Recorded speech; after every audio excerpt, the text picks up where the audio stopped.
प्रातः क्लास चल रहा था 27/8/1967 रविवार को पहले पेज के अंत में बात चल रही थी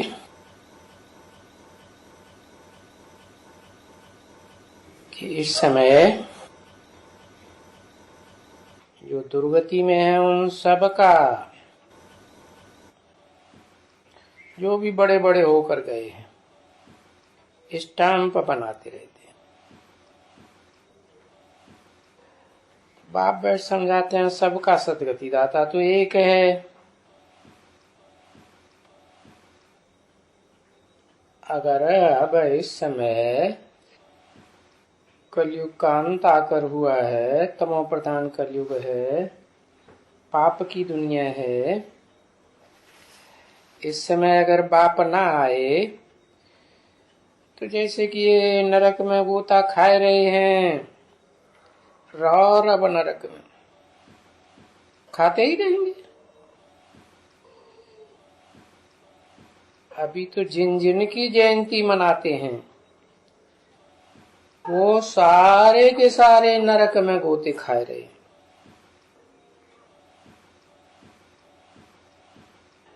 एक भी बाहर नहीं है, सब जो भी हो सारी दुनिया के। इसलिए बाप कहते हैं कि सारी दुनिया की तो बात छोड़ दो, अपने घर की तो बात करो। अपना घर कौन सा है?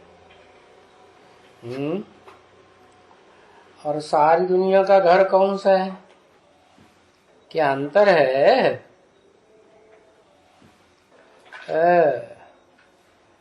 अपना घर है जिसे कहा जाता है परम ब्रह्म, क्योंकि ब्रह्मा नामधारी तो बहुत हैं, चतुर्मुखी ब्रह्मा, पंचमुखी ब्रह्मा, और उनके मुख भी अलग अलग हैं, तो उनमें मुखों में आत्माएं भी अलग अलग होंगी। तो नंबरवार अम्माएं हुई ना, बड़े बाप की बड़ी अम्माएं होंगी। तो बताया वो सब नौरव नरक में है, तुम अपनी अम्मा के बच्चे हो परम ब्रह्म के, तो तुम अपना घर की बात तो करो, वो तो समझो।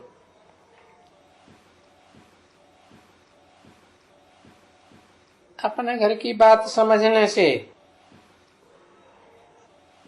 बरोबर बुद्धि में आएगा भारत में सबसे ऊंचे ऊंचे कौन होकर गए हैं और सबसे ऊंचा कौन होकर गया है। कब गया? वही कहेंगे शिव बाबा होकर गए।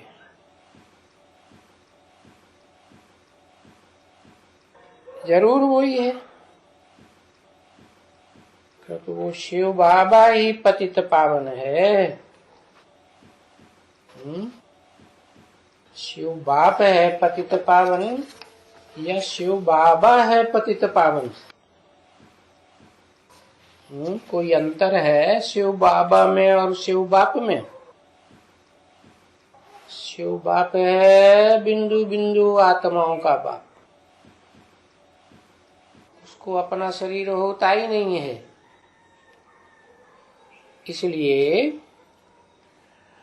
वो इस षष्ठी रूपी रंगमंच पर आते हैं तब जब सब रौरव नरक में गोते खाते हैं। तो इस षष्ठी पर आकर इस सृष्टि में जो रंगमंच है ना, ये दुनिया, तो इस रंगमंच में जो हीरो पार्टधारी के रूप में पार्टधारी है, हर युग के आदि में हीरो पार्ट के रूप में तो प्रत्यक्ष होता ही है। सतयुग के आदि में भी वो आया था, तो शिव बाबा के रूप में प्रसिद्ध है। गांव गांव में, शहर शहर में, भारत में तो मंदिर बने हुए हैं, विदेशों में भी यादगार बनी हुई हैं, और जो खुदाइयां देश विदेश में हुई उनमें भी वो शिव के मंदिर के अंदर जो शिवलिंग रखा रहता है उसकी यादगार मिल रही है। तो ढेर के ढेर शिव मंदिर भी हैं।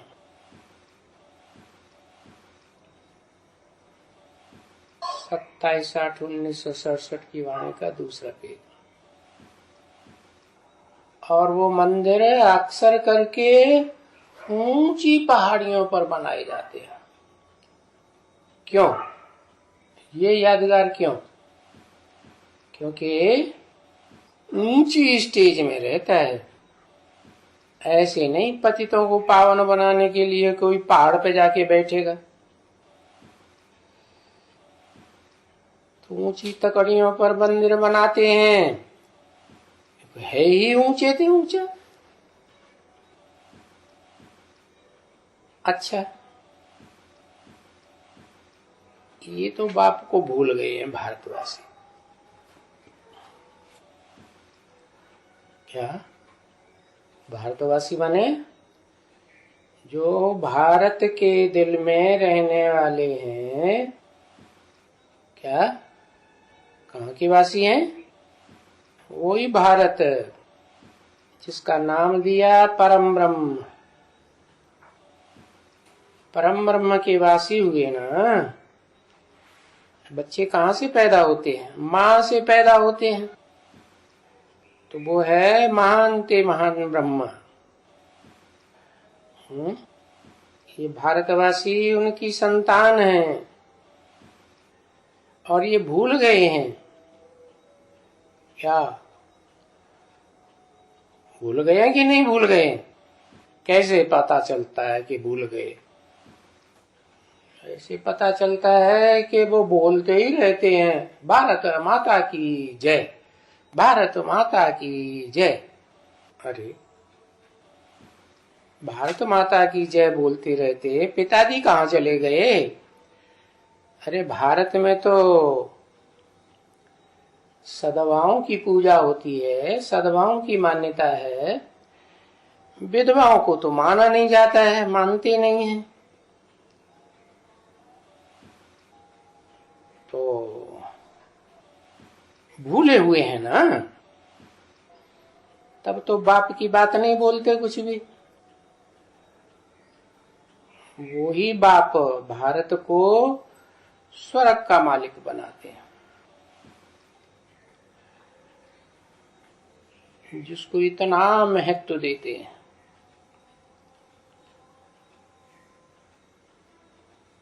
कितना महत्व है। यादगार मंदिर बनाए सारी दुनिया में। तो जब वो आते हैं तब सबकी सदगति करते हैं। कहां से आते हैं? वो तो है ही आत्मा। उनको अपना शरीर तो है ही नहीं शिव को, तो वो तो आत्मलोक से ही आएंगे ना। और सब आत्माएं उनके बच्चे हैं। ऐसे तो नहीं कि मनुष्य आत्मा ही उनके बच्चे हैं। हाँ ये है कि मनुष्य तन जो है वो मन वाला है, मनन चिंतन मंथन कर सकता है। और प्राणी उतना मनन चिंतन मंथन तो नहीं कर सकते, क्योंकि जड़त्व बुद्धि वाले होते हैं। तो कोई मनुष्य में ही आवेंगे ना। तो जब किसी मनुष्य में आते हैं, ज्ञान देते हैं, कैसा ज्ञान देते हैं? थोक देते हैं कि रिटेल देते हैं? थोक माल देते हैं। उस थोक माल को फिर वो जिसमें आते हैं वो मनन चिंतन मंथन करके विस्तार कर देता है। विस्तार करेंगे तो सबको समझ में आएगा, नहीं तो सार की बात सबको समझ में तो आती नहीं। तो जब विस्तार हो जाता है तो जैसे इस दुनिया के वृक्ष का विस्तार होता है, तो जो भी 500-700 करोड़ मनुष्य आत्माएं हैं इस सृष्टि रूपी वृक्ष में, चाहे थोड़ा पार्ट बजाने वाली हैं, चाहे 84 पूरे जन्मों का चक्कर लगाने वाली हैं, सब समझ जाती है। तो सबकी सदगति दाता है। सदगति का मतलब क्या है? दुर्गति का मतलब क्या है? पहले तो आत्मा की सदगति होगी ना, आत्मा की दुर्गति हुई पड़ी है तो रौरव नरक में पड़े। आत्मा की सदगति होती है तो आत्मा सत्य धाम की ओर झुकेगी, सत्य धाम को याद करेगी, सत्य धाम की ओर दौड़ लगाएगी कि नरक में गोते खाएगी, है सत्य धाम में जाएगी ना। तो जिनको बुद्धि है नहीं है, जिनको मन है नहीं है, सबकी आकर सदगति करती है, क्योंकि है तो सब चैतन्य आत्मा है ना। चैतन्य किसको कहा जाता है? जो बोलता है चालता है उसको चैतन्य कहा जाता है। कोई आवाज नहीं करता, चलन फिरन हलन चलन नहीं करता तो पत्थर हुआ, एक जगह पड़ा रहेगा। तो सबकी सदगति करते हैं। अगर वो सदगति सबकी न करे तो कुछ भी नहीं। तो जो सबकी सदगति करते हैं उनकी तो याद होनी चाहिए। और याद कौन करेंगे? पहले तो याद वो ही करेंगे जिनको मन बुद्धि प्रबल है। मन से ही तो याद करना होता है, तो याद होनी चाहिए। और याद करने के लिए फिर कोई फोटो होना चाहिए। तो स्टैंप बनाएंगे तो सारी दुनिया में वो स्टैंप कम से कम जिस देश में बनाएंगे उस देश में तो फैलेगा ना। तो समझा ना, किसका स्टैंप बनाना चाहिए? तो उनकी तो कोई याद भी नहीं करता है। स्टैंप बनाना तो दूर, क्योंकि पहचान ही नहीं है, जानते ही नहीं है। बहुत पुरानी बात हो गई ना। कितनी पुरानी बात हो गई है। वो तो आकर के हेवनली गॉडफादर हेवन बनाते हैं ना। तो हेवन को तो बहुत पुराना टाइम हो गया। आधा टाइम होता है स्वर्ग इस दुनिया में जो भगवान बनाते हैं सदगति करके, और आधा टाइम होता है नरक इस दुनिया में। जैसे रात दिन होते हैं ना, आधा आधा होते हैं, आधा टाइम दिन आधा टाइम रात। तो जब रात होती है तो अंधेरा छा जाता है। काहे का अंधेरा? अज्ञान का अंधेरा। क्या अज्ञान? सब बाप को भूलने लगते हैं। कोई को याद नहीं रहती कि बाप क्या है। तो अभी स्टाम्प बनाएंगे ऊंचते ऊंचे शिव बाबा का, तो सब याद करेंगे, देखेंगे, क्योंकि ज्ञान तो है नहीं। फिर भी भक्ति मार्ग में जो लिंग बनाते हैं तो यादगार है ना, और सबसे जास्ती यादगार है उनकी उन मंदिरों में। तो वो ऊंचे से ऊंची आत्मा ठहरी ना, है जिनका यादगार बनाते हैं। उनको तो शिव का मंदिर भी तो बनाते हैं। ऐसे तो नहीं कहेंगे शंकर का ही मंदिर है। भले शिव शंकर को मिलाए देते हैं, उससे तो ये साबित होता है कि शंकर ने बहुत याद किया, इतना याद किया तो याद में लीन हो गया। लीन हो गया माने एकाकार हो गया। तो अगर मंदिरों में विचार करो तो भी मंदिर ऊंचे थे ऊंचा शिव का ही मानेंगे। एक तो ऊंचे स्थानों पर बनाते हैं, उससे साबित होता है कि हाँ ऊंचा। दूसरे ऊंची स्टेज के साथ साथ कर्म भी ऊंची स्टेज के करते हैं। कैसी ऊंची स्टेज है? शिव को तो अकर्ता कहा जाता है। शिव तो अकर्ता है, अभोक्ता है। जो कुछ भोगता ही नहीं है, निराकार है ना, तो कुछ करता भी नहीं है, तो उसको कर्म बंधन भी नहीं लगता।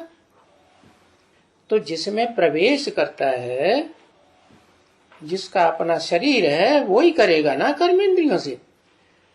तो जो भी कर्म करता है शिव समान स्टेज बनाने के बाद, तो उपराम स्टेज में कर्म करता है।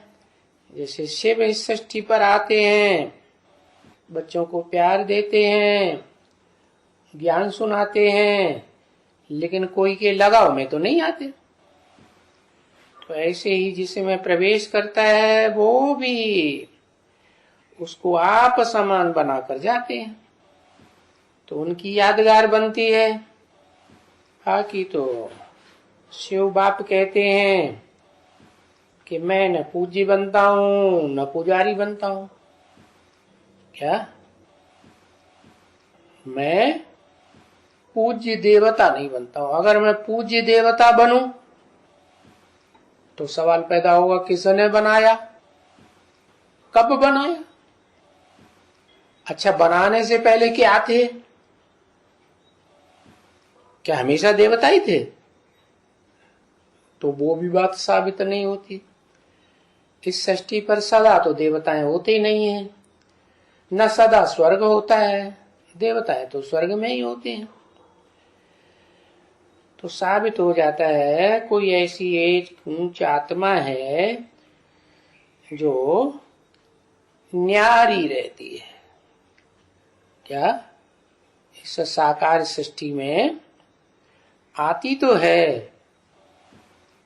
प्रवेश करके पार्ट बजाती है, परंतु जो भी पार्ट बजाती है वो ऐसा निर्लिप्त पार्ट बजाती है कि उसको कोई भी लेप छेप कर्मों का नहीं लगता। तो आती है तो इसीलिए आती है कि मैं आप समान बनाकर किसी को जाऊंगी। तो जो मुझे सबसे जास्ती याद करते हैं, नंबरवार तो हैं, कोई अव्वल नंबर भी होगा, तो उसको मैं ये जिम्मेवारी सौंप जाता हूं कि तुम सारी सृष्टि को पतित से पावन बनाओ। कौन सी सृष्टि को? जो नरक की दुनिया में ही रहते हैं, स्वर्ग में कभी आते ही नहीं हैं, उनको भी मैं तो पावन नहीं बनाऊंगा। क्या? वो मेरा कुल तो है नहीं। मुझे तो ज्ञान सूर्य कहा जाता है, जो सदा डिटैच रहता है। तो सूर्य के तो सूर्यवंशी बच्चे ही होंगे ना, और सूर्यवंश तो पहला पहला कुल है। तो अगर मंदिरों में विचार करो तो भी मंदिर ऊंचे थे ऊंचे शिव का ही मानेंगे। उसके बाद और वंश आते हैं, चंद्रवंश है, इस्लामी, बौद्धिक, क्रिश्चियन आदि, तो ये आते ही है नरक की दुनिया में। वो है ही नर, और वो पुरुषार्थ भी करते हैं बाप को पहचानने के बाद लास्ट में, तो भी नर से नारायण जैसे देवता तो बनने वाले है नहीं। वो इस बात पर विश्वास ही नहीं करते कि देवताएं जो हैं कामजीत होते हैं। क्या वो कर्मेंद्रियों से कुछ कर्म भी नहीं करते हैं? ये कर्म करना ये तो द्वैतवादी द्वापर युग से शुरू होता है, और वो कर्म भी नहीं करते हैं तो फिर उनको प्राप्ति कहां से होती है? एक होता है कर्म मनसा का, एक होता है वाचा का, और एक होता है कर्मेंद्रियों का, कर्मणा का कर्म। तो वो देव आत्माएं जो है वो कौन सा पुरुषार्थ करती हैं जो देव आत्मा बन जाती है? उनको कोई कर्म नहीं करना पड़ता, बस स्वर्ग में खेलेंगे, गीत गाएंगे। आज की दुनिया में भी तो सब यही चाहते हैं। बड़े बड़े ऑफिसर्स को देखो, ऑफिस से छूटे और ये गए क्लब में, बस मौज मस्ती ही अच्छी लगती है, कहाँ धंधे में फंसे हुए हैं। तो जो ऊंचते ऊंच आत्माएं हैं इस सृष्टि की, जिन्हें देव आत्मा कहा जाता है, वो भी क्या करती है? वो भी मनसा का पुरुषार्थ जास्ती करती है, परंतु मनसा तो बड़ी चंचल है। संग के रंग में आकर के वो देवताएं भी बड़े चंचल मन वाले बन जाते हैं। तो कहते हैं कि तुम वाचा की सेवा करो, कर्मणा की सेवा करो। क्या करो? जो मैं आकर के यज्ञ रचता हूं, इस यज्ञ में भाग दौड़ तो करना पड़ती है ना सेवा करने के लिए, तो तुम भाग दौड़ की सेवा करो।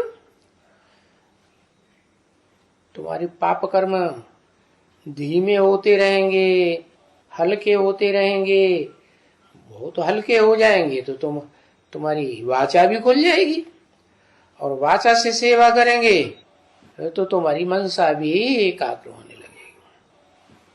तो बताया ऊंचे ते ऊंचा शिव का मंदिर, और ये भारत में ही मंदिर बनते हैं सबसे जास्ती। पहला सोमनाथ का मंदिर यादगार बना। तो जो पहला होता है वो तो सतोई प्रधान होता है ना। उस समय तो जड़ की भक्ति करते हैं ना, भक्ति मार्ग में चैतन्य आत्मा को याद करते हैं, या चैतन्य आत्मा जो शरीर में प्रवेश करती है उस जड़ शरीर को याद करते हैं। वो जड़ शरीर की यादगार ही जैसे लिंग बनाते हैं।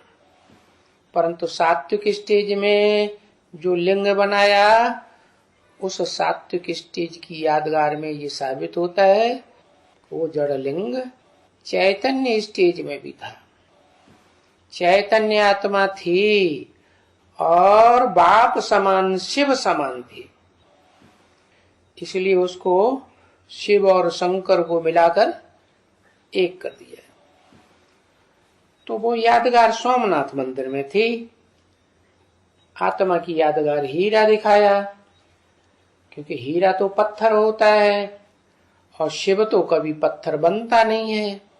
हाँ, जिसमें प्रवेश करता है वो आखिरी अंतिम जन्म में तो पत्थर बुद्धि बन ही जाता है, और जास्ती से जास्ती संग के रंग में आता है तो नीचे गिरेगा कि ऊपर उठेगा।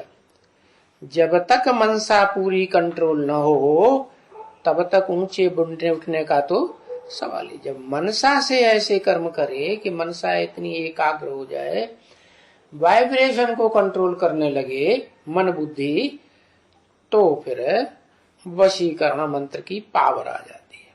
बैठे बैठाए किसी भी आत्मा को कंसंट्रेट करके उसको बस में करके कोई भी काम करा सकते। तो उसका यादगार है ये सोमनाथ का मंदिर। वो भी शिव का मंदिर है। क्या क्या कहते हैं? शिवलिंग। बाकी शिव को क्या लिंग और कान और नाक होते हैं क्या? नहीं, वो तो निराकार है। तो जिसमें प्रवेश करते हैं उसको आप समान बना के जाते हैं। तो इसीलिए तो मुसलमान लोग कहते हैं कि आदम को खुदा मत कहो, आदम खुदा नहीं। आदम खुदा से जुदा भी नहीं होता है। जब तक खुदा इस सृष्टि पर रहता है वो मन बुद्धि से ऐसी प्रैक्टिस करता है कि सदा साथ में अनुभव करता है। तो मंदिर वास्तव में शिव का गाया जाता है, और शिव के मंदिर में वो शिवलिंग जो रखा हुआ है उसकी यादगार सारी दुनिया में है। वो जिसमें प्रवेश करता है वो नग्न मूर्तियां भी, साकार मूर्तियां भी सारी दुनिया में खुदाइयों में मिली हैं, सबसे जास्ती मिली है। तो कोई दूसरे का तो मंदिर नहीं है। इतनी जास्ती तादाद में सारी दुनिया में यादगार नहीं है। भले अभी भारतवासियों में कोई बुद्धि नहीं रही है, पत्थर बुद्धि हो गए, अपने धर्म को भी भूल गए, और धर्म वाले अपने धर्म को पक्का मानते हैं, अपने धर्म पिता को भी भूल गए। जब बाप को ही भूल गए तो धर्म का ही पता नहीं है। हिंदू हिंदू कहते रहते हैं। अरे हिंदू तो हिंदुस्तान का नाम है ना, कोई देश के नाम पर थोड़े ही धर्म पिता का नाम होता है और धर्म का नाम होता है। धर्म पिता के नाम पर धर्म का नाम होता है। भारतवासियों में तो कोई बुद्धि नहीं रही। जिन विदेशियों में, विधर्मियों में बुद्धि है थोड़ी बहुत, वो अपने धर्म पिता को भी जानते हैं, धर्म को भी जानते हैं, अपने एक धर्म ग्रंथ को भी मानते हैं। तो कम से कम मन बुद्धि से कॉन्सेंट्रेटेड तो हैं, एकाग्र तो हैं। भारतवासियों को पता, देखो क्या हाल हो गया, कितने पत्थर बुद्धि बन गए।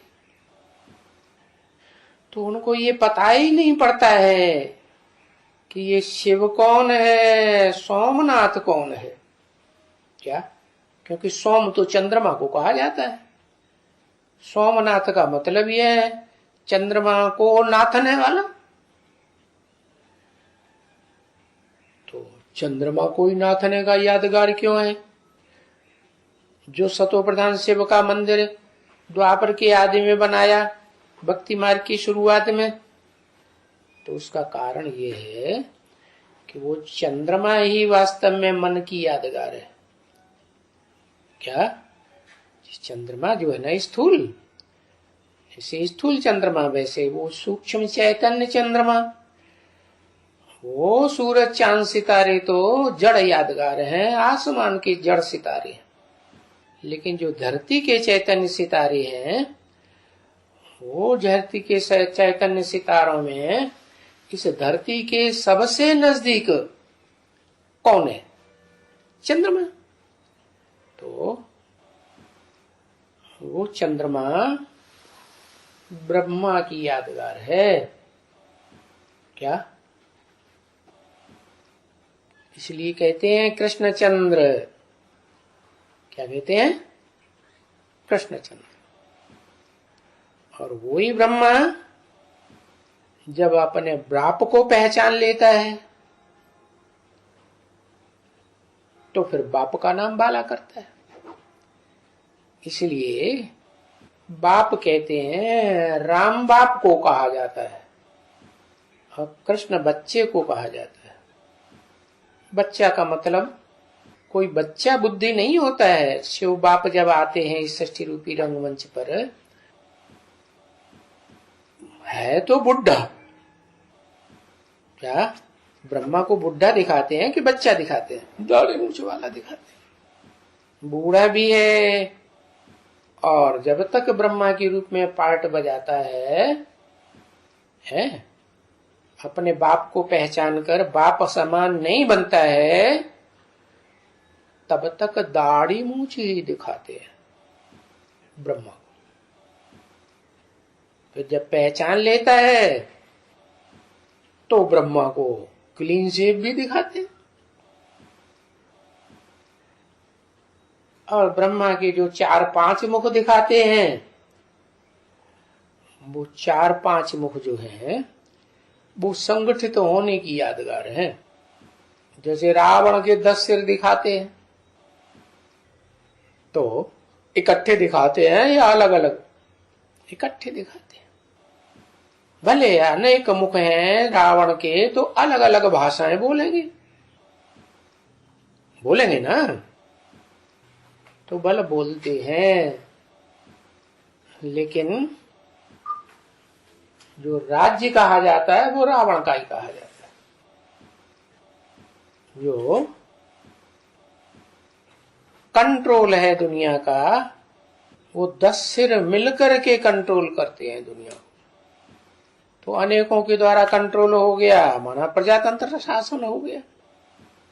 प्रजा तो अनेक प्रकार की होती है ना, है? उन 10 सिरों को कंट्रोल करने वाला भी बैठा हुआ है 10 सिरों के ऊपर। तो वो कौन दिखाते हैं? है? गधा दिखाते हैं। तो वास्तव में वो चंचल मन ही गधे का पार्ट बजाता है इस दुनिया में। इस दुनिया में जब से वो आत्मा इस षष्ठी रूपी रंगमंच पर साकार शरीर से पार्ट बजाना शुरू करती है, तो वो आत्मा नीचे की ओर ही जाती है। बाप कहते हैं, बच्चे मैं तुमको इतना नहलाता हूँ, ज्ञान से, ज्ञान जल से साफ करता हूँ, और तुम बार बार धूल में लौट जाते हो, विकारों की धूल में, देह अभिमान की धूल में। तो कुछ तो बुद्धि में बात आनी चाहिए कि बाप हमको इतना क्यों ऐसा करते हैं कि बार बार नहलाते धुलाते हैं। उसका कारण यही है कि तुम ये नीचे गिरना भूल जाओ। लेकिन वो आत्मा ऐसी है कि वो अपना नीचे की ओर जाने का मादा नहीं छोड़ती। जब से सृष्टि रूपी रंगमंच पर पहले नंबर में आती है, बाप का बड़ा बच्चा है ना, क्या? कौन? शंकर है मनुष्य सृष्टि का बाप, जगत पिता, सारे जगत का पिता, पुराने ते पुराना बाप, जिसका इस मनुष्य सृष्टि पर कोई साकार बाप नहीं। तो उसका बच्चा कौन हुआ? बच्चा जब लायक बनता है, अच्छा बनता है, तो बाप को तो पता है ये बच्चा बड़ा होगा तो लायक बन जाएगा। तो जब तक बच्चा बुद्धि है, तो बच्चा देखने में तो प्यारा लगता है ना, कि बुढ़ा प्यारा लगता है? बच्चा प्यारा लगता है। तो बाप तो जानता है कि ये जब समझदार हो जाएगा तो जो हमारी सृष्टि रूपी दुकान है उसको चलाएगा। तो उस बच्चे को बच्चा बुद्धि के टाइम पर भी वो सर पे रख देता है। कैसे रूप में? अधूरे रूप में रख देता है या संपूर्ण रूप में रख देता है? संपूर्ण रूप पुरुषार्थ बनता है, तब तो वो आत्मा खुद बाप समान ज्योति बिंदु बन जाती है। संस्कारों में बाप से मिलकर काम करती है, एक हो जाती है। इसलिए कहा जाता है महानारायण। क्या? जब दो मिलकर के एक हो जाते हैं संपूर्ण रूप में, तब महानारायण कहा जाता है। ऐसे ही जैसे महालक्ष्मी कहा जाता है। दीपावली पर महालक्ष्मी की भी तो पूजा होती है ना। तो बताया कि वो ज्ञान चंद्रमा, जो चंद्रमा के रूप में इस पृथ्वी का भी चक्कर लगाता है, और पृथ्वी सूर्य का चक्कर लगाती है। तो बताओ ज्यादा चक्कर में कौन आता होगा? ज्यादा चक्कर कौन, ज्यादा घूमता कौन है? तो ज्यादा चक्कर कौन लगाता है? अपनी जगह पर भी है और पृथ्वी का भी चक्कर लगाता है, और पृथ्वी सूर्य का चक्कर लगाती है। ऐसे नहीं वो पृथ्वी से छुटक के अलग कहीं हो जाता, नहीं, वो तो है ही धरती माता का बच्चा। क्या? किसका बच्चा है? माँ का बच्चा है कि बाप का बच्चा है? किसका कहेंगे? है तो बाप का बच्चा, लेकिन बाप को भूला हुआ है, और बाप तो जानते हैं कि ये मेरा बच्चा है। तो इसलिए उस बच्चे को जो सुंदर ही पार्ट बजाता है कैसे, किस अर्थ में सुंदर पार्ट बजाता है? जो बाप कहते हैं ब्रह्मा को फॉलो करना है। ब्रह्मा को फॉलो करना माने है जरूर उसने जो कर्म किए हैं, कर्म में फॉलो करने की बात बताई ना, तो जरूर ऐसे कर्म किए हैं कर्मेंद्रियों से जिससे कोई को दुख न हो। और प्रैक्टिकल में है भी ऐसा ही। ब्रह्मा के लिए कोई भी ब्रह्मा कुमार कुमारी नहीं कहता, चाहे वो बच्चा बुद्धि जैसा हो, बेसिक नॉलेज पढ़ने वाला बच्चा हो, और चाहे हायर एजुकेशन लेने वाला बच्चा बन जाए। ईश्वरीय एजुकेशन भी बेसिक में भी होती है और एडवांस में भी होती है। तो कोई भी बच्चा चाहे छोटा हो चाहे बड़ा हो, कोई भी ये नहीं कहता कि ब्रह्मा ने हमको दुख दिया। तो अच्छे ही कर्म किए होंगे ना कर्मेंद्रियों से। बुरे कर्म होते हैं तो बुरे कर्मों की शुरुआत कब से होती है इस सृष्टि में? तब से ही शुरू होती है जब से इब्राहिम आता है। 2500 वर्ष से इब्राहिम आया तो काम इंद्रिय का कर्म वो इस्लामियों में बहुत प्रसिद्ध है, वो उसे छोड़ नहीं सकते। इतने विकारी हैं कि हिस्ट्री में ये प्रसिद्ध है कि वो अपनी बहनों से भी शादी कर लेते थे, इतने विकारी। तो शिव बाप बताते हैं कि ऐसा कर्म जब मैं आता हूं और देखता हूं कि भावना के आधार पर इस सृष्टि रूपी रंगमंच पर एक ही आत्मा ऐसी निकलती है जो जब से पक्की भावना बैठती है अपनी आत्मा के पार्ट के ऊपर, तब से लेकर अंत तक वो कैसा पार्ट बजाता है? उसको जब साक्षात्कार से पता चलता है मैं कृष्ण की आत्मा हूं, तो कृष्ण बच्चे के रूप में ही बच्चा बुद्धि की तरह ही पार्ट बजाता है। बच्चा बुद्धि और सालिम बुद्धि में क्या फर्क है? सालिम बुद्धि बनता है तो बुद्धि चलती है। क्या कि ये सृष्टि कैसे चलती है? बच्चा बुद्धि है तो उसको ये बुद्धि चलती नहीं कि ये सृष्टि कैसे चलती है। तो बच्चा बुद्धि से कोई भी कर्म भी नहीं होता। सृष्टि की वृद्धि कब होती है इस संसार में? सृष्टि की वृद्धि तब होती है जब काम विकार बहुत बढ़ता है। तो कामेंद्रिय से जो कर्म होता है, क्योंकि कर्मेंद्रिय ही तो है ना, वो हिंसा का काम, हिंसक दुनिया शुरू हो जाती है। इसलिए जो जगत पिता है और जगत पिता में शिव बाप प्रवेश करते हैं, ज्ञान सुनाते हैं, तो वो ज्ञान सुन करके होशियार है ना, बाप की बुद्धि है ना, जगत पिता की बुद्धि है ना, त्रिनेत्री के रूप में दिखाते हैं। कौन सी मूर्ति को? एक शंकर की मूर्ति है जिसे त्रिनेत्री के रूप में दिखाते हैं। तो वो तीसरा नेत्र है, शिव नेत्र कहा जाता है। क्या? शिव नेत्र। बाकी ऐसे नहीं कि वो आत्मा में वो शिव नेत्र सदा ही प्रैक्टिकल में पार्ट बजाता है सारे रंगमंच में, नहीं, वो सिर्फ संगम युग में आकर के त्रिनेत्री बना कर जाता है।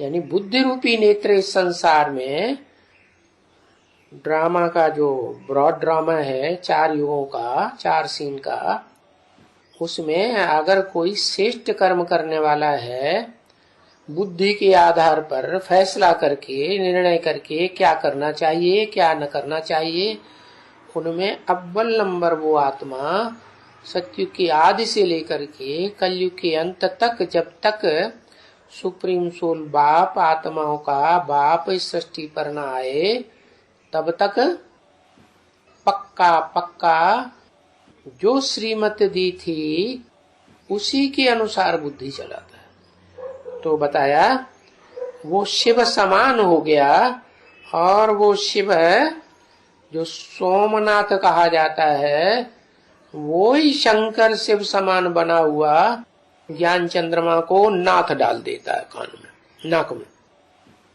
क्या? जैसे बैल होता है तो बैल को कंट्रोल नहीं आएगा, उसको नाथ डाल दो तो नाथ पकड़ के चाहे जहां ले जाओ, कंट्रोल में आ जाएगा। तो ऐसे ही शिव के मंदिर में यादगार बैल दिखाया जाता है, दिखाते हैं ना।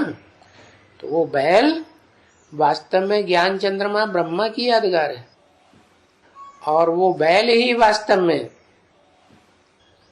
मन रूपी घोड़ा भी है। इसलिए बाप आकर बताते हैं कि त्रिमूर्ति में एक घोड़ा भी है, एक बकरी भी है, और एक शेर भी है। क्या? तो जो शेर है वो घोड़े को कंट्रोल करेगा या नहीं? बकरी को तो कंट्रोल करने में कोई देर ही नहीं लगती। क्या?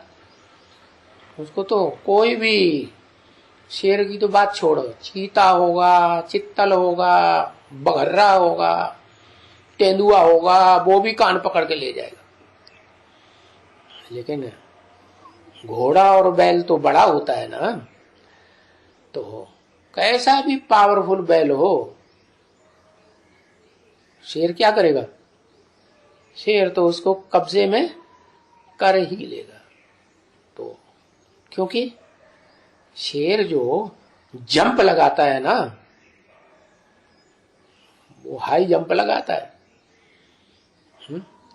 एक होता है चलना, एक होता है दौड़ना, और एक स्पीड होती है हाई जंप लगाने की। तो दौड़ते दौड़ते जब देखता है कि पकड़ में नहीं आता है तो क्या करता है? हाई जंप लगाई और चढ़ बैठा। तो वो शंकर का गायन है। क्या? शिव का गायन नहीं है। हाँ, शिव किस पर सवार होता है? शंकर पर सवार होता है। तो वो शंकर की यादगार जो शिव समान बनता है, वो बैल के कंधे पर शिवलिंग दिखाते हैं। हाँ, वो शिवलिंग ये नहीं साबित करता है कि उसमें कोई शिव ने प्रवेश किया होगा, बाद में किया होगा। तो फिर वो बैल नंबर 2 का हो गया या वन नंबर का हुआ। इसलिए जब भारत में गवर्नमेंट बनी थी तो कांग्रेस की बनी थी ना, तो कांग्रेस का जो निशान था वो 2 बैलों की जोड़ी था, एक राइटियस बैल, एक लेफ्टिस्ट बैल। तो वो लेफ्टिस्ट बैल को तो ज्यादा बोलना पड़ता है ना। क्या? तो उसके लिए जो बैलगाड़ी चलाने वाला होता है ना, वो यादगार प्रसिद्ध है। वो बोलेगा तिक तिक तिक तिक तिक तिक तिक तिक ही करता रहेगा। क्या वो समझेगा ही नहीं, असली बात। उसकी लगाम को खींचेगा और तिक तिक करेगा, तब फिर वो घूमेगा, अरई भी लगाएगा। और जो राइटियस बैल होता है उसको कहेगा आ आ आ, तू मेरे पास आ जा। माना शिव निराकार के पास कैसे पहुंचा जाता है? शिव निराकार तो बिंदु है ना, और सदा ही बिंदु है। तो जो बिंदु बनेगा वही तो पहुंचेगा, है? कोई दूसरा पहुंचेगा? देहभान वाला तो पहुंचेगा नहीं, क्योंकि देह तो भारी होती है और देह से तो उड़ नहीं सकता। आत्मा बने तो आत्मा ऊपर उड़े। किसके पास तक पहुंचे? जो ऊंचते ऊंचे धाम का रहने वाला है और सदा का रहने वाला है, चारों युगों में ऊंच रहता है। उस तक पहुंचने के लिए आत्मिक स्टेज चाहिए। और आत्मा तो शिव बाप का बच्चा है। बच्चा बाप से प्राप्ति कब करेगा? बाप समान बनेगा तब तो प्राप्ति करेगा। कि बच्चा बुद्धि है तो बाप उसे वर्षा दे देगा? नहीं दे देगा। तो ये प्रवेश तो करता है शिव बाप ब्रह्मा में, परंतु वो सिर्फ ब्रह्मा का अम्मा का पार्ट बजाने वाली आत्मा है शरीर से। क्या सहन शक्ति जैसे अम्मा में होती है ना, ऐसे सहन शक्ति का आकार है। और जो सहन करेगा वो कभी दुख तो देता नहीं है। माताओं में जो बड़े से बड़ी माता है संसार में, उसका नाम रखा गया ब्रह्म माँ। बड़े से बड़ी माँ। कैसी माँ? जिसने सदा प्यार ही प्यार दिया है बच्चों को, कभी दुत्कार नहीं दिया। और कोई बच्चा कह भी नहीं सकता हमको ब्रह्मा बाबा ने दुत्कारा। ब्रह्मा के बच्चे जो ब्राह्मण बने हैं 9 कुरियों के, वो 9 कुरियों के ब्राह्मणों में से जो नीची कुरी के ब्राह्मण हैं, ऊंची कुरी के ब्राह्मण हैं, उन्होंने कभी दुत्कारा होगा। दुत्कार सकते हैं, लेकिन ब्रह्मा ने कभी दुत्कारा नहीं। तो वो आत्मा माँ के रूप में पार्ट बजाने वाली, सहन शक्ति का पार्ट बजाने वाली, वो प्रसिद्ध है। कैसी प्रसिद्ध है? कि सारी सृष्टि की पैदाइश वो ब्रह्मा निमित्त बनता है। क्या? दुत्कार माने धक्का देना, डांट डपट कर देना, दुखी कर देना। तो सोमनाथ का मतलब समझा कि सोम कौन है और सोम को नाथने वाला कौन है? आत्मा कौन सी है? कौन है?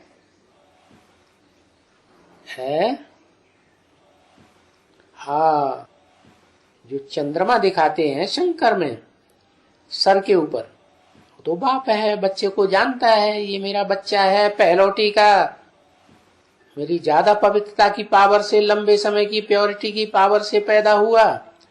तो वो बच्चा जो है वो जब समझदार बनेगा तो संसार में इतना बड़ा काम कोई बच्चा नहीं कर सकता। क्या? वो बच्चा सतयुग की आदि में जब जन्म लेता है अपने बाप से, जगत पिता से, तो पार्ट कैसा बजाता है? सृष्टि को बढ़ाने का पार्ट बजाना शुरू करता है? और सृष्टि बढ़ाने का जब पार्ट किया जाएगा, क्या? क्योंकि सृष्टि देह के आधार पर बढ़ती है चारों युगों में, या मन बुद्धि के आधार पर मनसा सृष्टि बनाई जाती है। मनसा सृष्टि तो बनाने वाला एक शिव बाप है। वो इस सृष्टि पर आता है तो ब्रह्मा के द्वारा मानसी सृष्टि पैदा करता है, वाइब्रेशन की। क्या? देह की सृष्टि नहीं पाए, क्योंकि वो तो है ही आत्मा। तो आत्माओं को तैयार करेगा या देह को तैयार करेगा? और जो माता है वो माता तो देह अभिमानी ही होती है। और कौन सी माता? अव्वल नंबर माता, उसमें अब विचार की शक्ति ज्यादा है। और जब शिव आते हैं तब, उससे पहले वो महाविभिचारी। क्या? इसके बाद जो माताएं बनती हैं, 4-5 मुख ब्रह्मा को दिखाए जाते हैं, उनमें 4 मुख जो हैं वो ब्रह्मा सो विष्णु संपन्न स्टेज बनती है तो भुजाओं के रूप में दिखाए जाते हैं। क्या? वो भुजाओं को चलाने वाले नहीं है। क्या? विष्णु है ना, तो विष्णु आत्मा है या भुजा है? वो तो आत्मा है ना, सात्विक आत्मा। सृष्टि की सबसे जास्ती सात्विक आत्मा है विष्णु। और सबसे जो जास्ती सात्विक होगा, सतो प्रधान होगा, तो सुख भी सबसे जास्ती। कैसा सुख भोगता है? मनसा का सुख भोगता है कि वाचा का भोगता है कि कर्मणा का भोगता है? मनसा का सुख, वाइब्रेशन का सुख, वाइब्रेशन की सृष्टि बनाता है। क्या? जो विष्णु लोक है उसमें जो भी होंगे वो सब वाइब्रेशन से कंट्रोल्ड होने वाली आत्मा है। और वाइब्रेशन का कंट्रोल मन बुद्धि से होता है कि सिर्फ तन के द्वारा होता है? नहीं।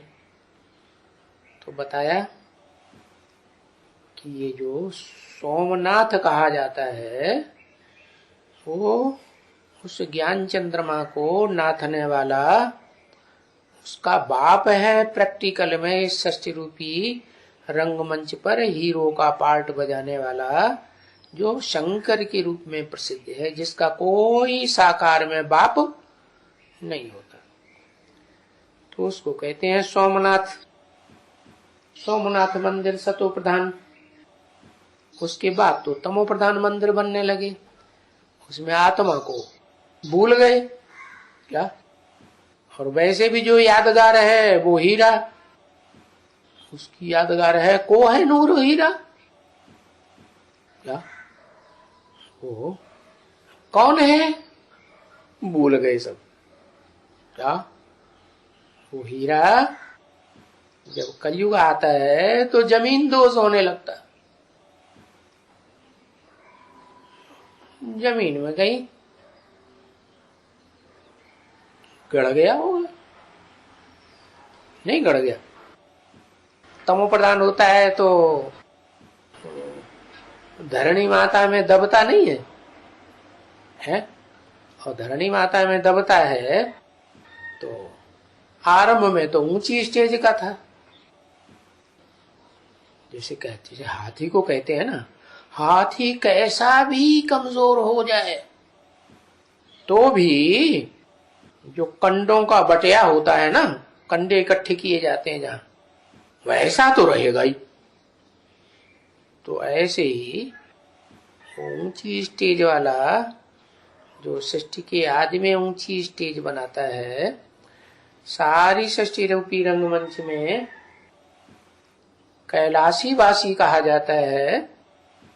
वो अंत में आकर के फिर भी जमीन दोष होता है तो भी पहाड़ पे ही होगा। पहाड़ जमीन है कि जमीन से बाहर है? पहाड़ पर। और कैसा पहाड़?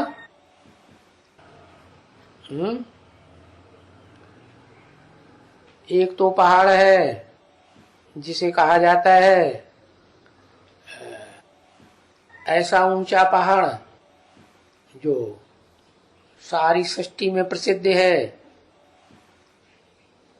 उसे कहा जाता है एवरेस्ट चोटी। क्या? पूर्वीय सभ्यता की यादगार। ईस्ट में दिखाई जाती है।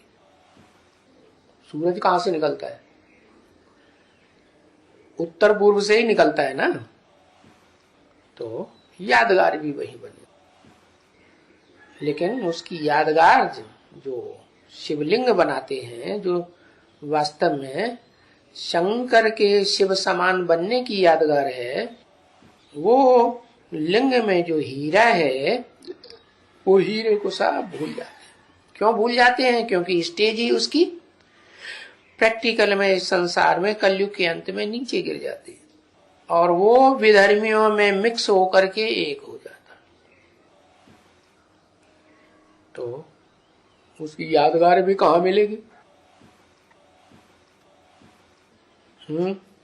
नाम ही दिया है हैदराबाद। हैदराबाद कैसा डराबाद है? डर कौन दिखाते हैं? डर जो है विदेशी विधर्मी दिखाते हैं, या स्वदेशी देवताएं डर पाते हैं? तो जहां मुसलमानों का बहुत बड़ा जखीरा इकट्ठा होता है, वहां उस पहाड़ की यादगार है, क्या उसको तेलुगु में कहते हैं कोंडा। पूरा नाम क्या है? भूल गए। ओहो, गोलकोंडा। हाँ, तो वहां से वो हीरा निकलता है, जमीन दोज हुआ पहाड़ में से। कौन सा हीरा? कोहिनूर हीरा। और वो भारत से भी छीन लिया जाता है विदेशियों के द्वारा। कहां पहुंचता है? वहीं पहुंचता है जहां बाप बताते हैं कि वो क्रिश्चियंस जो हैं वो कंट्रोल कर लेते हैं भारत को, और फिर क्या होता है? कंट्रोल करके अपने म्यूजियम में वो हीरा रख दिया। हाँ, जो पहले रानी अपने ताज में लगाती थी, अभी तो वो लोग हंसेंगे, ये क्या ताज लगाया हुआ है, हीरा लगाया हुआ है, इसलिए वो म्यूजियम में रख दिया। लेकिन है किसके कंट्रोल में? है वही विदेशियों के कंट्रोल में। जिन विदेशियों क्रिश्चियंस के लिए बाबा कहते हैं कि उन क्रिश्चियंस ने भारत से राजाई छीन ली, और फिर बाद में क्रिश्चियंस जो हैं भारत को राजाई दे देते हैं। कैसे दे देते हैं? कैसे देते हैं? भारत तो पतित हो गया, पत्थर बुद्धि बन गया। तो उस पतित भारत में जब शिव बाप आते हैं और शिव बाप जो ज्ञान सुनाते हैं, उस ज्ञान का सबसे जास्ती लेन देन यूरोपवासी करते हैं। भक्ति मार्ग में भी देखो, कौन सा देश ऐसा है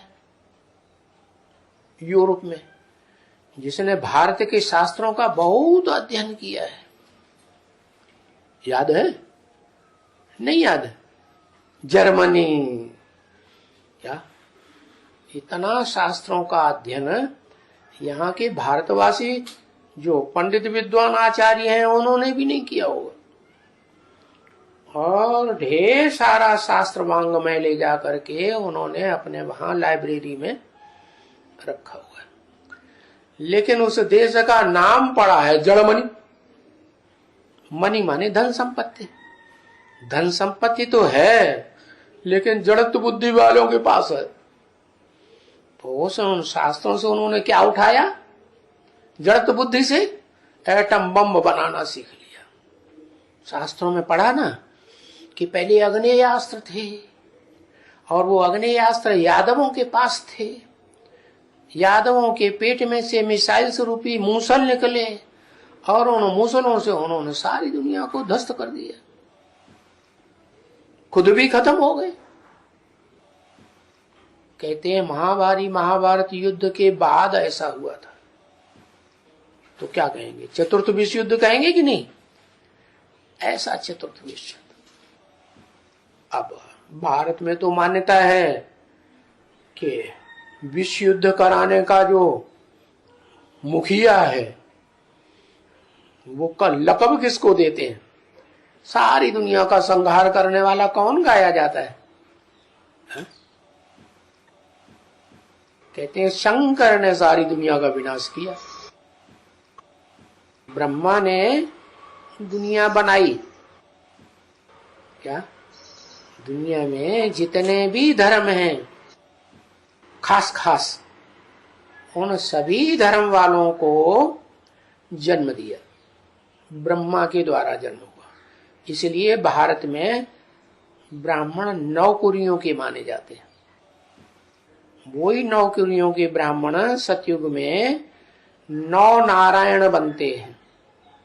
क्या जिन 9 नारायणों के जो बीज हैं वो 9 नाथ कहे जाते हैं। क्या जैसे पहला नारायण है ज्ञान चंद्रमा कृष्ण चंद्र, तो उसको नाथने वाला सोमनाथ कहा जाता है। क्या ऐसे ही सतयुग में जो 8 नारायण और होते हैं 8 गद्दियों में, जैसे विदेश में क्रिश्चियंस ने भी फॉलो किया है कृष्ण को, तो king Edward first second third हुए हैं ना, ऐसे ही वो सतयुग के 8 नारायण जो कृष्ण चंद्र सहित बनते हैं, वही नारायण वाली आत्माएं त्रेता में आकर के त्रेका का जो मुखिया है राम वाली आत्मा वो और ऐड हो जाती है। तो ये वही आत्मा है जो राम बाप कहा जाता है। शिव बाप जब इस सृष्टि पर कलयुग के अंत में आते हैं तो राम बाप का नाम बाला करते हैं। क्या बात क्लियर हो जाती है कि त्रिमूर्ति में जो सबसे बड़ी मूर्ति देवताओं की बताई जाती है उसमें 3 आत्माएं प्रसिद्ध है। कौन कौन? ब्रह्मा के रूप में कृष्ण वाली आत्मा पार्ट बजाती है सहन शक्ति का, और बाप के रूप में राम वाली आत्मा सहन करने का पार्ट नहीं बजाती है, सामना करती है। क्या अच्छा, ऊंची ऊंची वर्ण जो हैं भारत में, भगवान ने आकर के जो 4 वर्णों की स्थापना की, ब्राह्मण क्षत्रिय वैश्य शूद्र, उनमें ऊंचे वर्ण जो हैं वो ब्राह्मण और क्षत्रिय माने जाते हैं। तो ब्राह्मण और क्षत्रियों में फर्क क्या है?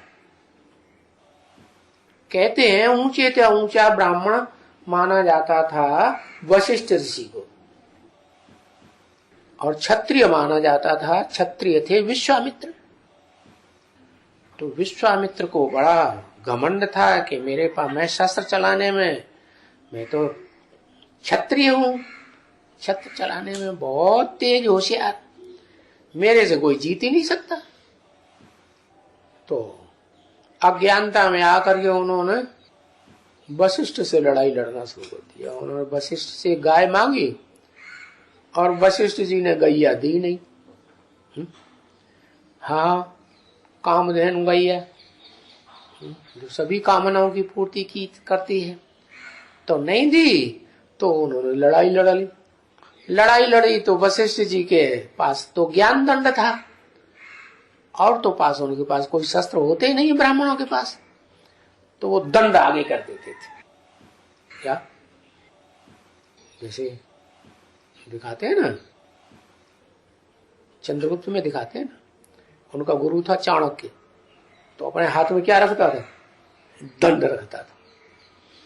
तो यादगार है, जिस समय बाप आते हैं तो ब्राह्मणों के हाथ में, जो पक्के ब्राह्मण होते हैं उनको ज्ञान की लाठी देते हैं, उसको दंड नाम दे दिया। तो तुम बच्चे इस लाठी के आधार पर सारे भव सागर को, ये जो विषय सागर है, इसको पार कर सकते हैं। तो कोई तो ब्राह्मण उस लाठी का बहुत महत्व देते हैं, कोई महत्व नहीं देते। तो वशिष्ठ जी ने बहुत महत्व दिया। क्या, और उनका नाम महाभारत में रख दिया है धर्मराज युधिष्ठिर। सहन शक्ति थी कि नहीं है? ज्ञान के आधार पर लड़ाई लड़ते थे, शस्त्रों के आधार पर लड़ाई नहीं लड़ते थे। क्यों? शस्त्र तो हिंसा करना सिखाते हैं और ज्ञान कोई हिंसा करना थोड़े सिखाता है। तो बताया कि जो राम वाली आत्मा है वो क्षत्रिय बन जाती। कैसे बन जाती है क्षत्रिय? इस ज्ञान यज्ञ के आदि में ओम मंडली जो बनी थी, उस ओम मंडली में वो आत्मा ज्ञान बाण और धनुष बाप से प्राप्त कर लेती है, शिव बाप से। कैसे प्राप्त करती है? प्राप्त तो कराना चाहिए ज्ञान दंड, क्योंकि गीता में ही लिखा है नहीं ज्ञान सदसम पवित्रम ही विद्यते। इस संसार में ज्ञान से ज्यादा पवित्र कोई चीज है नहीं, और पवित्रता सारे संसार के सारे कर्म कराती है। पावरफुल कर्म हो कितने भी, अच्छे से अच्छे हो वो भी, और खराब से खराब हो वो भी। जैसे असुर हैं, पवित्र रहते थे, तपस्या करते थे, तो तपस्या में पवित्र रहेंगे क्या? पवित्र रहेंगे, पवित्र रहते थे। तो ऐसी तपस्या करते थे आत्मिक स्टेज की कि वो पवित्रता को हासिल कर लेते थे और ब्रह्मा जी उनसे बहुत प्रसन्न हो जाते थे। क्या? असुर जो हैं वो अम्मा को क्यों पसंद करते हैं? क्या? असुरों को दिखाते हैं ना कि जो दिति थी ना, दिति माने खंडित, अपवित्र, व्यभिचारिणी, तो दिति को बहुत पसंद करते थे और उसको बहुत मान देते थे। तो ये मान मर्तबा मां को देते थे, क्या? बाप को उतना मान मर्तबा नहीं देते। बाप कौन था? कहते हैं उसका नाम था कश्यप ऋषि। वास्तव में जो कश्यप है वो कोई दूसरा नाम नहीं है। कश्यप तो द्वापर युग में हुआ। काश्य माने याद का तेज, जिससे बनती है काशी।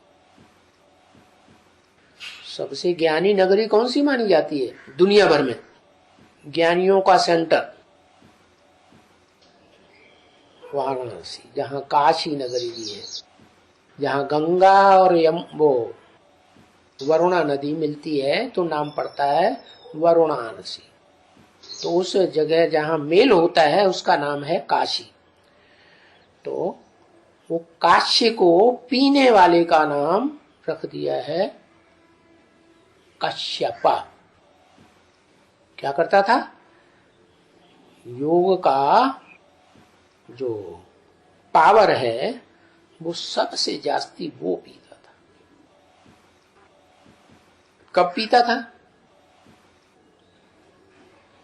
जब ज्ञानी बन गया तब। और ज्ञान उसको वास्तव में शिव बाप से नहीं मिली। क्यों? वो शिव बाप को पहचानता है, क्योंकि शिव बाप जिसमें प्रवेश करते हैं किसी को पता ही नहीं चलता है। प्रवेश जिसमें किया उसको भी पता नहीं चलता है। तो जो शास्त्रों की पुरानी परंपरा है आत्मा सु परमात्मा, उसी आधार पर चलता था। तो शिवो हम बन के बैठ गया, तो मैं शिव हूं, तो शिव तो पतित पावन है, तो पतितों को पावन बनाने का धंधा उन्होंने शुरू कर दिया। अब उस समय तो जब भगवान आते हैं तो हर तरह के ब्राह्मण पैदा करते हैं ना।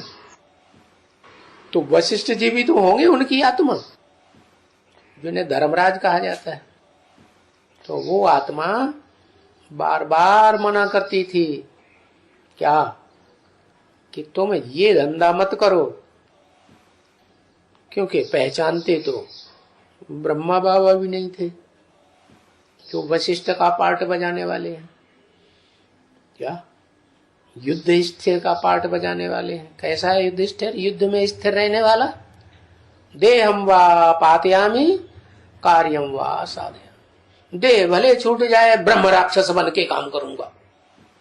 क्या जो स्थापना का कार्य है छोड़ूंगा नहीं। इस सृष्टि का लास्ट कुरी का ब्राह्मण जो है वो भी ब्राह्मण सो देवता बनेगा, और बन करके द्वापर युग में द्वैतवादी जो दैत्य सृष्टि पर आते हैं तो उस दुनिया में वो ऋषि मुनि का पार्ट बजाते हैं। परंतु वो दैत्य तो पावरफुल आत्माएं, सत्व प्रधान आत्माएं आती हैं, उनके संग के रंग में फिर देवताएं गिर जाते हैं। तो वो जो 9 कुरियों के ब्राह्मण हैं सतयुग में नारायण भी बनते हैं उनके हेड, और द्वापर युग में आके बड़े बड़े ऋषि मुनि भी बनते हैं, और कलयुग के अंत में आकर के वो दैत्यों के संग के रंग में गिरते गिरते जन्म लेते लेते नीचे गिर जाते हैं, और उनसे मिक्स होकर के एक हो जाती है उनकी बुद्धि, वो ही रावण बन जाता है। उनमें मुखिया आत्मा है वो 9 नारायणों में से पहला आदि नारायण। क्या?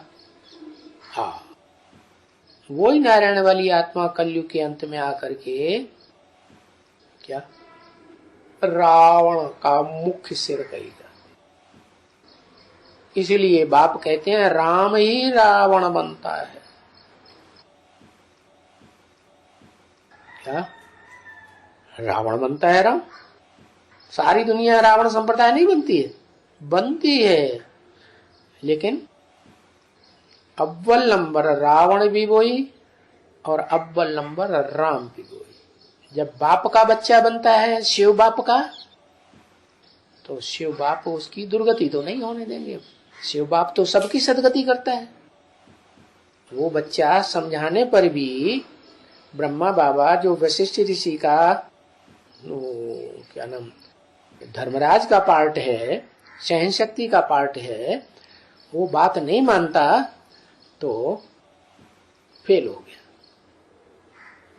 होम मंडली में परीक्षा हुई, और परीक्षा होने पर तो बड़ी परिस्थितियां ऐसी आती हैं कि उन परिस्थितियों में से क्रॉस करना पड़ता है। फेल हो गया। फेल हो गया तो उसको बड़े बच्चे को लो धनुष बाण ले गया। उस बड़े बच्चे का नाम क्या बताया? विश्वामित्र नाम बताया ना। क्या? वो क्षत्रिय बन जाता है, छात्र तेज वाला। जाओ ये तुम छत्र ले जाओ, धनुष ले जाओ, पुरुषार्थ रूपी धनुष। उसको चाप भी कहते हैं। चंकर चाप जहाज जेल चढ़े उतरे पार नर। फिर नानक ने उसको अपने ऊपर रख लिया, नानक चाप जहाज। तो ऐसे ऐसे कबीरदास ने भी बोल दिया। वास्तव में बात है एक की। किसे की? वही जो विश्व का मालिक बनता है, विश्वनाथ, जिसकी यादगार वाराणसी में विश्वनाथ मंदिर में दिखाई गई है। और सोमनाथ मंदिर जो पहला मंदिर है 12 ज्योतिर्लिंगों में, वो सब में भी उसी की यादगार है। जो सोम माने चंद्रमा ठंडा पार्ट बजाता है, शीतल पार्ट बजाता है, सहन शक्ति का पार्ट बजाता है, उस ज्ञान चंद्रमा ब्रह्मा की यादगार। वो आत्मा जो है वो फेल हो जाती है तो बाप उसको कुछ तो हिस्सा प्रॉपर्टी का देंगे ना। तो प्रॉपर्टी का हिस्सा दे देते हैं, जाओ अपना कमाओ खाओ। अब तुम्हें इस परिवार में, जो ब्राह्मणों का परिवार है, इस परिवार में अंदर नहीं रखेंगे। क्या? तो दूसरा कौन निमित्त बनता है? सन 47 में दादा लेखराज ब्रह्मा वाली आत्मा निमित्त बनी। क्यों निमित्त बनी? कि उनको साक्षात्कार के आधार पर जो पक्का निश्चय हो गया, वो पक्का निश्चय और किसी को नहीं हुआ, अपनी आत्मा के पार्ट के ऊपर। उनको पक्का निश्चय बैठ गया साक्षात्कार के आधार पर कि मैं तो सतयुग में कृष्ण की आत्मा ही बनूंगा, नई सृष्टि। और वो अपने को गीता का भगवान समझ करके बैठ गए। लेकिन फिर भी उन्होंने दैत्यों का वो मुख्य जो कर्मेंद्रिय है उसका पार्ट से अपने को दूर रखा।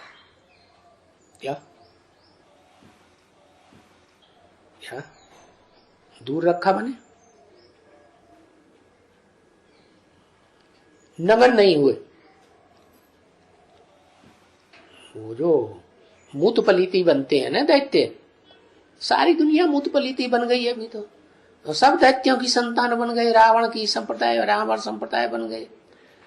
तो वो आत्मा जो है वो अपने को बचा के रखती है, इसलिए शिव बाप ने उसी में प्रवेश कर लिया। क्या और उसके द्वारा जो ज्ञान सुनाना शुरू किया, उस ज्ञान का नाम पड़ता है गीता ज्ञान। क्या लेकिन वो बच्चा बुद्धि है। क्या वेद शास्त्रों का उतना ज्ञान तो नहीं जितना मनुष्य सृष्टि के बाप को होता है। तो वो आत्मा ज्ञान में परिपक्व होते होते जब पूरा 21 जन्म का पार्ट बजाय लेती है साकार शरीर से, क्या तब उसका शरीर छूट जाता है। क्यों छूट गया? क्योंकि योग बल तो आया नहीं। न राम की आत्मा के पास योग बल था, न कृष्ण वाली आत्मा के पास योग बल था। लेकिन राम वाली आत्मा को पूर्व जन्म के ब्राह्मणत्व के आधार पर जो ज्ञान बाण मिले बाप से और शरीर रूपी धनुष मिला, चाप मिला, उस चाप के आधार पर उन्होंने पुरुषार्थ किया। तो उस पुरुषार्थ से वो ज्ञान बाण से तो हाथ में आ गई न चीज। ज्ञान बाण कहाँ रखा जाता है? तरकस कहते हैं, यानी बुद्धि रूपी तरकस में वो बाण भरे हुए हैं। उन बाणों की प्रैक्टिस करते करते उन्होंने बाप को पहचान लिया। वो मनन चिंतन मंथन और वो बाणबाजी ब्रह्मा की आत्मा ने तो नहीं की। किसी को दुख दिया, किसी की हिंसा की, बाण मारा जाता है तो घाव लगता है कि नहीं है? उन्होंने तो किसी को घाव नहीं मारा। लेकिन राम वाली आत्मा जो है वो बाण भी किसको मारती है? असुरों को मारती है या देवताओं को मारती है? सिंह वालों को मारती है। हाँ, असुरों को सिंह भी दिखाए जाते हैं, बड़े बड़े दांत भी दिखाए जाते हैं। जो हिंसक होते हैं ना, जैसे शेर होता है, चीता होता है, तो 2 दांत बड़े नीचे के और ऊपर के बड़े लंबे चौड़े होते हैं। तो असुर ऐसे ही होते हैं, असुर और राक्षस राक्षसियां। तो उनकी चेहरे अभी तैयार हो रहे हैं संगम युग में। तो बताया कि जो हिंसा करते हैं वो हिंसा का काम राम वाली आत्मा ने किया। क्यों किया? क्योंकि क्षत्रियों का काम ही है जो आसुरीपना दिखाते हैं, चोर डकैत लुच्चे लफंगे होते हैं, उनको पकड़ पकड़ के मारना और खत्म कर देना। राज्य में वो जो सच्चा अच्छा पुरुषार्थ करने वाले ब्राह्मण हैं उनकी सुरक्षा करते, कोई भी कीमत पर उनकी असुरक्षा नहीं होने देते। तो ये राम वाली आत्मा ब्रह्मा के द्वारा जो 9 कुरी के ब्राह्मण तैयार होते हैं उनमें 2 कुरियां हैं मुख्य। एक सूर्यवंशी, कौन से? जो यज्ञ के आदि में ज्ञान सूर्य ने जिसमें प्रवेश किया और उसके पक्के फॉलोअर। अरे हाँ, तो वो पक्के फॉलोअर्स तो सूर्यवंशी तो थे, गर्मी तो थी उनमें। लेकिन 63 जन्म की जो गर्मी है विधर्मियों के संग में आते आते कामेंद्रिय में समाहित हो गई, तो वो विभिचारी बन पड़। क्या? और वो एक जो दुर्गुण है वो सब गुणों के ऊपर पानी फेर देता। इसलिए उनको रुद्रमाला का मणका कहा जाता है। उन रुद्रमाला के मणकों की यादगार भारत में बाप ने बताई, क्या निर्गुण बालकों की संस्था बनी। वो बड़ा प्रयास करते हैं क्या इस काम इंद्री के ऊपर जीत पाले, लेकिन वो जीत पा नहीं पाते। बड़ा क्या करते हैं, योग बल पीते हैं, योग ऊर्जा जिसे कहते हैं काश्य, तेज, लेकिन फिर भी वो उसमें पास नहीं होते। तो फेल होने के कारण है तो पूर्वज, पूर्व माने पहले और ज माने जन्म लेने वाले, सारी सृष्टि के पूर्वज आत्माएं हैं वो रुद्रमाला के मण के, सूर्यवंशी हैं। फिर भी एक कमजोरी की वजह से सारे गुणों के ऊपर, सारी शक्तियों के ऊपर पानी फिर जाता है। और शिव बाप तो जानते हैं कि इन बच्चों के द्वारा ही ये जो सृष्टि है इतने विस्तार में फैली हुई दैत्यों की दुनिया में कलयुग के अंत में, ये इन बच्चों के द्वारा ही विनाश होगा। तो शास्त्रों में लिख दिया है, रुद्र गणों के द्वारा रौद्र रूप धारण किया गया तो रुद्र यज्ञ विध्वंस हो गया। जिस विध्वंस में उस यज्ञ कुंड में सारी दुनिया की आहुति डाली गई। इसलिए यादगार बनी हुई है कि शंकर ने जो यज्ञ, शंकर जो यज्ञ होता है, ब्राह्मण लोग यज्ञ करते हैं, तो उस यज्ञ में आखिरी आहुति किसकी होती है, शंकर की। उसको कहते हैं महारुद्र। महा कब कहा जाता है, जब वो पुरुषार्थ करने वाली, याद करने वाली शंकर की आत्मा याद के बल से शिव समान बनती है। शिव समान निराकारी, निर्विकारी, निरहंकारी बनती है, तब उसकी यादगार होती है शिवलिंग के रूप में। और इस सोमनाथ के स्वरूप को दुनिया में कोई नहीं जानता। तो वो ज्ञान चंद्रमा ब्रह्मा को नाथ लेता है। कैसे नाथेगा, ज्ञान चंद्रमा ब्रह्मा के रहबरी में आकर के वो आत्मा दूसरा जन्म लेकर के ब्राह्मण बनती है, ब्रह्मा का बच्चा बनती है।